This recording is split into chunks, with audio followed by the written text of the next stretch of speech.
told you who I was. You know what? That's not important. If you know me, that's not important. If you know Jesus, that's the most important thing you will ever know. You've got to witness something tonight. This young brother coming from that seat back there up here. That is one long trip. Back there to up here. Boy, and the things that you can learn and witness through the great power of Jesus Christ. If you will just obey the Spirit of God. Now, I mean, this is for everybody. Obey the Spirit of God. Man, He will create something. He can create something out of nothing. You don't have to be anything. Anybody in the neighborhood. All you have to be is a child of God, trusting in His power and doing the things that He wants you to do. You know, right now, not long ago, I'd come home from church. I'd go in and put the Levi's on and everything, stretch out on the couch. God would say, you need to go see so-and-so. But I'd get up and go. And those young men would be standing out on the porch and they said, well, we don't know how you got a hold it. Daddy wanted to see you, but Daddy's dying and he needs to see you. Do what the Spirit is leading and guiding you to do. He will make a good minister out there. And it's such a wonderful thing, you know. I love to read in old Isaiah. I love to hear his conversations and what he has to say and how he talks to us as individuals, and he tells us now, you fear God. Don't fear man.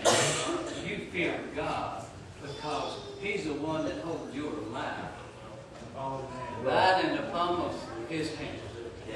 He gives you breath and you live, and He takes it and you die. Now, we all need to know the very one that has given us so much. You know, and you know, there's certain things that I just first seek ye the kingdom of heaven, and all of that righteousness, and all of these things that you stand in need of will be added unto you. It takes poverty right out of people's life when they seek the kingdom of heaven. It takes poverty right out of your life because it causes you to have a want to down in your heart to obey God and do the things that He's wanting you to do, and He will lay out what you need to do to rise up out of poverty. You may not have a pocket full of money.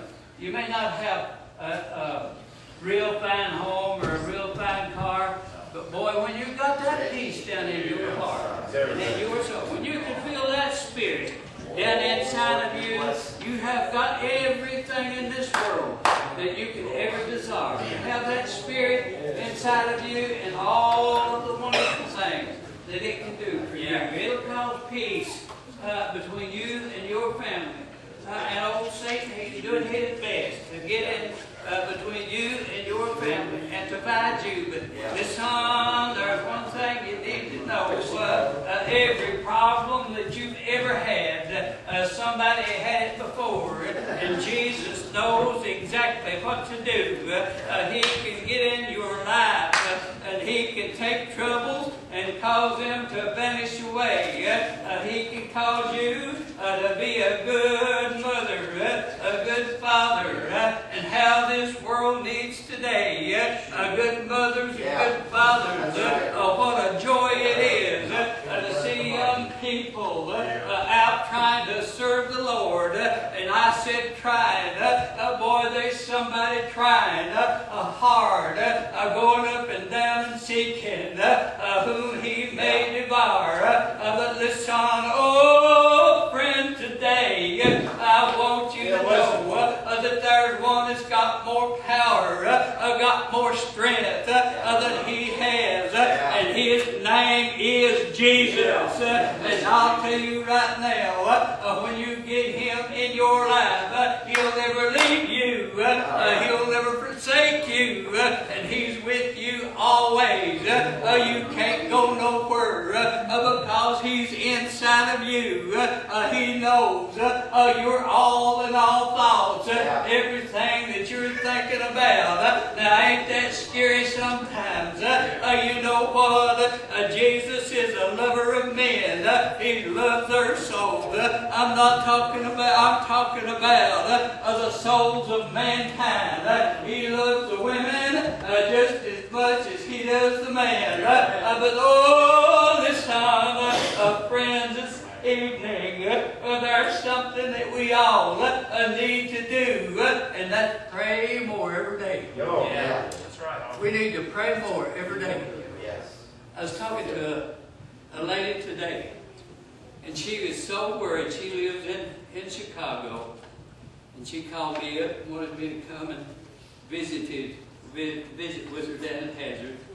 And I went, and she said, I am so worried about our nation. I said, well, I am too. I just don't like the way things are going. And I said, there's not a thing I can do about it. No way. But I can pray about it. Yeah. That's all. I can pray about it. But what we need to be concerned about is number one. We need to be concerned about ourselves, our families around us, folks, and be leaders for our families, our loved ones, our neighbors. Let us do what we can to show the love of God right down inside of us, so they can see where we're from. They need to see. So God bless every single one of you. I know there's a lot of good preachers here today, and I just wanted to tell you one thing. You know, if you believe, having faith in Jesus Christ is one of the greatest things you will ever do. Keep your faith in Jesus. Troubles come, troubles come like walking down through a briar patch. These rosy bushes, one on each side of you, and you walking through them, that's the way troubles come. That's the way Satan treats you. Just like those rosy bushes. But there's somebody that can cause and take the sting and take the hurt right out of them. His name is Jesus. God bless you.